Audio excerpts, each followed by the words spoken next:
هفته خبر تو خبر داره براتون از عظمای زوار در رفته ای که تنور انتخاباتش یخ بست و خودش به زبون خودش گفت که نمایشش شکست خورده. این که انتخابات نیست، اینی که انتخاب واقعی نیست، اینی که شورای نگهبان چنین کرده و از این قبیل حرفا. هرچی نزدیکتر شدیم این حجم بیشتر شد. حالا آخری هم که این بهانه‌ای پیدا کردن که این بیماری، این هم که دیگه شده بهانه خوبی. حکایت نمایش عظما و انتخاباتش یه چیزی تو این مایه ها بود. البته عظما قبلا از زبون این تمساح عمامه‌دار حرفش رو درباره حق مردم زده بود و برای همه روشن کرده بود که نظرش درباره انتخابات چیه. مردم چه کارن که به کسی حق بدن؟ مگه خودشون دارن همچه حقی رو؟ مردم تعیین کردن این که رئیس جمهور یا برش حکومت کنه هر کار بخواد بکنه. مردم چه حق داشتن بکنن؟ این طور بود که سید علی وافور نوچه چاقوکشش رو از صندوق بیرون کشید تا نفر اول تهران بشه. این خالی باف هم به فرموده شوهر خالش یعنی عظما بلافاصله رفت جلوی دوربین رو از این خالیا بافت. ما باید در مجلس آینده نشون بدیم انقلابیگری نشانه‌اش اقتصادی قوی است و این ممکن نیست جز با تحقق کارآمدی در مجلس 11. شعار من برای مبارزه با آمریکا همچنان کار است و کار است و کار. بله، پاسدار قالیباف اومد به مناسبت پیروزیش عکس سلفی بگیره، یه چنین بلایی سرش اومد.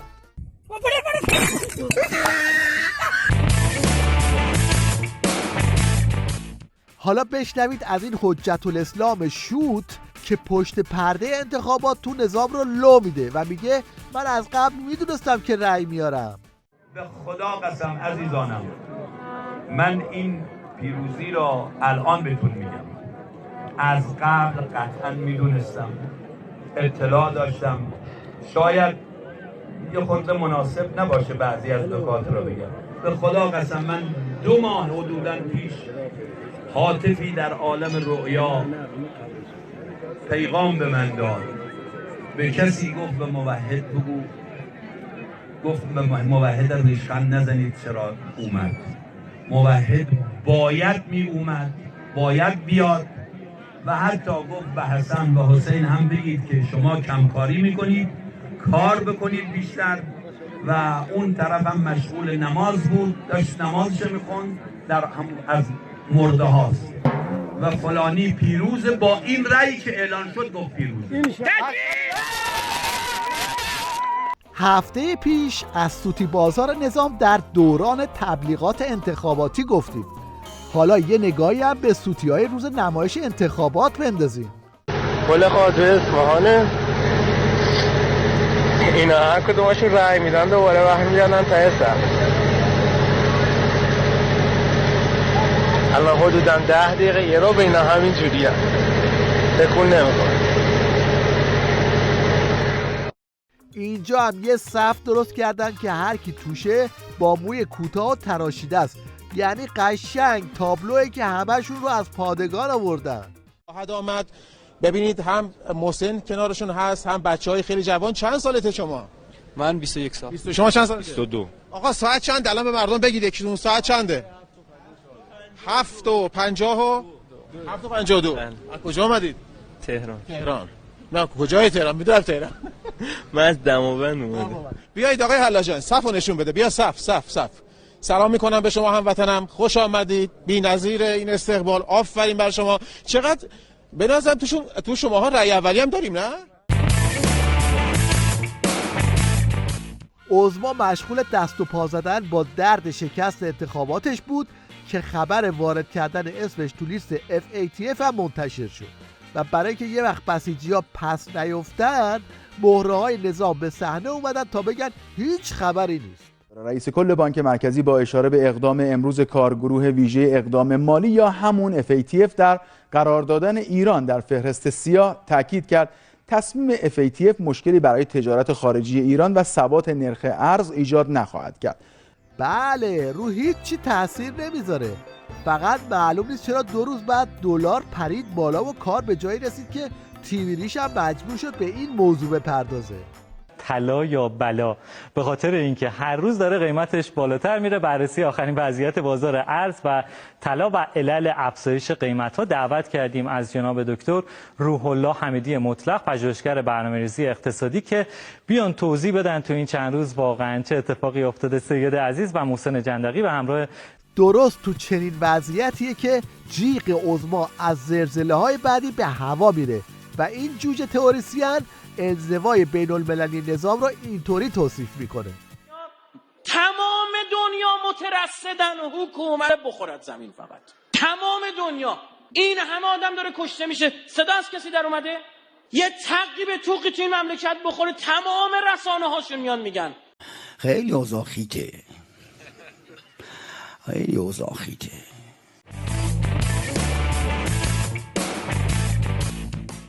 دلقک خمینی مشنگ اول این هفته است که با این راهنمودهای دوزاریش دنبال جلوگیری از شعله‌های خشم مردمه. مثلا ما گاهی وقتا ناراحتیم چرا فلان حادثه شد، تلخی‌های پیش میاد، چرا ورشکست شد، چرا در کنکور رد شد، چرا ملخ آمد گیاه ما کشت ما رو خراب کرد، چرا کم آبی شد، چرا یه 2-3 میلیون چرا. هتل نیست، اینجا پادگانه. تو پادگان باید جست و خیز بشه، رد شبانه و روزانه و یعنی باید به جوون گفت آقا اینجا هتل نیست، پادگانه. وقتی نگاهش عوض شد اشکالش برطرف میشه. ما باید نگاهمون رو بد کنیم. این یکی هم تو فاز مشنگیز اووردوز کرده و این دم آخری به این جفنگویی افتاده. در 10ها کشور عالم جوانان رشید و انقلابی صداشون این است که امام، رهبری، صداشون جمهوری اسلامی ایران است. ما که در عالم پول خرج نمی کنیم، ما که یک حضور بی قانون و منطق در هیچ جای عالم نداریم. این آخوند هپروتی در حالی داره از اقبال جهانی نظام پا به گور ولایت حرف میزنه که الان خود بسیجی هاشون هم به پت پت افتادن و اینطوری قیافشون شبیه علامت سوال شده. این خیلی درد، یعنی این حسی که مردم پیدا میکنن از پایین که آقا دارن ما رو میچلونن، همه دارن ما رو له میکنن، هیچکی هم صداش در نمیاد. توی این وضعیت عظما باید حسابی تمرین کنه تا بتونه علاوه بر کشیدن جسم ناقصش این بسیجی های ریزشی رو هم کول بگیره.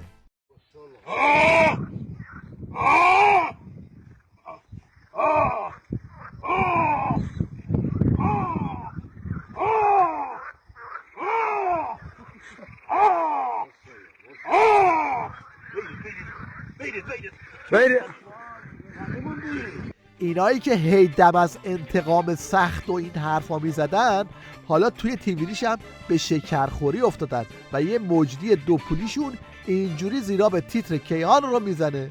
کیهان هم صفحه اول خودش رو باز هم به تصاویر انتخاباتی اختصاص داده و البته با نام شهید سلیمانی متورک کرده و نوشته مردم با رأی خود قاتل شهید سلیمانی را تیرباران کردند. حالا دیگه ذائقه و سلیقه است. ما که دنبال تیرباران و قاتل شهید سلیمانی نبودیم، ولی دنبال این بودیم که بگیم ما پای آرمان‌های شهید سلیمانی و نظارین همچنان هستیم. این خیلی مقدم است.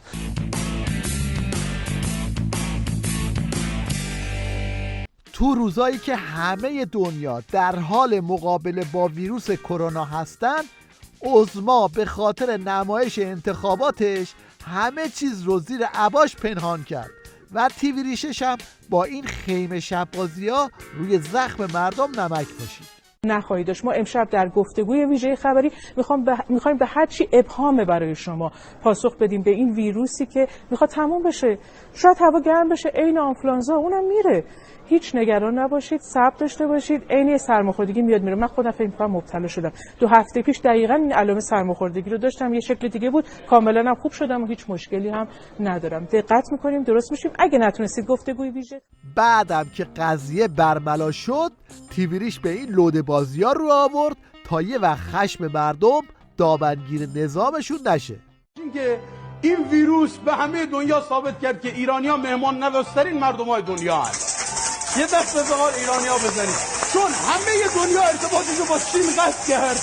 ما روز به روز چینی داشتیم وارد می‌کرد، تور می‌بردن عالی قاپو نشون میدادن. تهران خیلی واقعا ما مهمان نوازترین مردم جهانیم و افتخار میکنم به خودمون. یعنی گفتیم مثلا ویروس اصلا برای ما مهم نیست، به دکمه پیراهنمون هم نیست ویروس. البته این تقلاها برای خاموش کردن آتش خشم مردم حکم این آببازی‌ها رو داره.